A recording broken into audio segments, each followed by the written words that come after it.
హేరోదు నగరుకు వెళ్ళవద్దని స్వప్నమందు దేవుని చేత బోధించబడిన వారై వారు మరేక మార్గమున తమ దేశమునకు తిరిగి వెళ్ళారు. జ్ఞానులకు మరలా ఒక వర్తమానం వినబడింది. ఏంటనంటే కనుక మీరు ఈ మార్గాన్ని, వచ్చిన మార్గాన్ని మీరు వెళ్ళొద్దు, మరొక మార్గాన్ని వెళ్ళండి అని.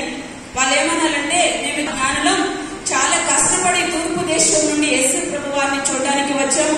మీరు ఎటు వెళ్ళమంటే మేము అటు వెళ్ళడానికి కాదు, మాకు సర్వ జ్ఞానం ఉంది, మేము ఖగోళ శాస్త్రవేత్తలము, మాకు చాలా జ్ఞానవంతులము అని ఎదురు చెప్పలేదు.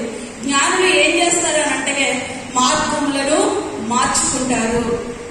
జ్ఞానులు ఏం చేస్తారు? మార్గాలను మార్చుకుంటారు. మనం వెళ్తున్నటువంటి మార్గము మనకి ఎలా కనబడుతుంది అంటే సరైనదిగానే కనబడుతుంది. కొన్ని దేవునికి అయిష్టమైన మార్గంలోనే వెళ్ళిపోతూ నేను దేవునికి ఇష్టమైన మార్గంలోనే వెళ్తున్నాను అని అనుకుంటాం.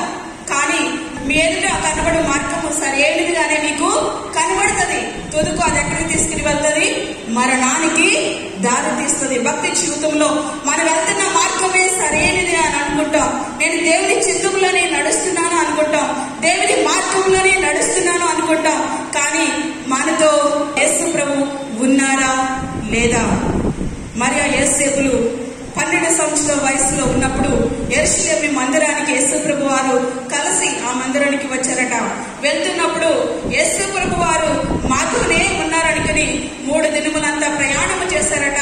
ఎవరు చెప్పండి? మరియా యోసేపులు, పరిశుద్ధులు, నీతిమంతులు, దేవుని మార్గంలో నడిచేటటువంటి వారు, యథార్థవంతులు, వారికన్నా నీతిమంతులు ప్రపంచంలో లేనే లేరు. అటువంటి వారికి ఏమి ఎదురైంది అని అంటే కనుక వారు వెళ్తున్న మార్గంలో మాది యేసయ్య ఉన్నాడులే అనుకుంటూ వెళ్ళిపోయారు. వాళ్ళకి ఎప్పుడు గుర్తొచ్చింది? 3 దినములు, దరిదాపు 3 దినములు ప్రయాణం చేసిన తర్వాత వాళ్ళు అనుకున్నారు, మాతో ఎవరు లేరు, యేసయ్య లేరు, యేసయ్య లేకుండానే మేము 3 దినాలు ప్రయాణం చేసేస్తాము అని అనుకున్నారు. యేసు ప్రభు టక్కని వారి మధ్యలోకి వచ్చేలేదు. ఎక్కడైతే యేసు ప్రభు వారిని వారు పోగొట్టుకున్నారో అక్కడికి మళ్ళా 3 దినాలు ప్రయాణం చేసి వెనక్కి వచ్చారు. వారు జ్ఞానవంతులు. ఎందుకు అని అంటే మార్గమును మార్చుకున్న వారే జ్ఞానవంతులు. మన మార్గాలను మార్చుకోవాలి. మన ఎదుట కనబడుతున్న మార్గం మనకు మంచిగానే కనబడుతుంది. మన యొక్క ఆధ్యాత్మిక జీవితంలో మనం వెళ్తున్న వే సరైనదిగానే మనకు కనబడుతుంది. కొన్నిసార్లు ఆగిపోతూ ఉంటాం. మన ప్రయాణం ఆగిపోతూ ఉంటుంది. మన ప్రయాణం సరైనదిగా ఉండదు. అటువంటిప్పుడు మోకరించాలి, ప్రార్థన చేయాలి. ప్రభువా, నేను వెళ్తున్న మార్గము సరైనదేనా? మీరు మాతో మాట్లాడండి. స్పష్టంగా మాట్లాడాలి. ఎవరితోటి? జ్ఞానులతోటి. మీరు ఇప్పుడు వెళ్తున్నారు కదా, ఈ మార్గంలో మీరు వెళ్ళొద్దు. ఇప్పుడు వెళ్ళవలసిన మార్గం ఏంటి? మరి ఒక్క మార్గం వెళ్ళండి. అటు నుంచి వెళ్ళడానికి షార్ట్ కట్స్ లేవు. షార్ట్ కట్స్ కాదు, అది చాలా తిరిగి వెళ్ళాలి. అయినప్పటికీ దేవుడు ఏ మార్గంలో చెప్పారో అదే మార్గంలో వెళ్ళడానికి జ్ఞానులు ఇష్టపడ్డారు. షార్ట్ కట్స్ లో మనము దేవుని రాజ్యానికి చేరలేము.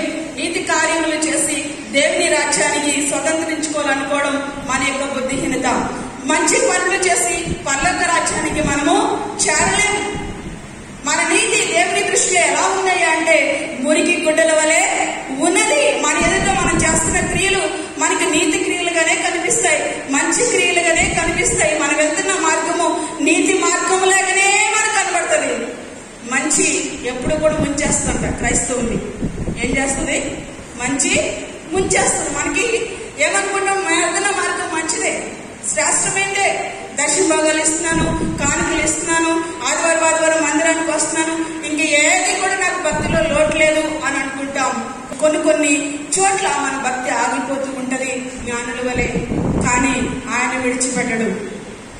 ఆయన మాత్రం మనలను విడిచిపెట్టడు. బిడ్డ, ఇక్కడ ఆగిపోయావా? ఆగొద్దు.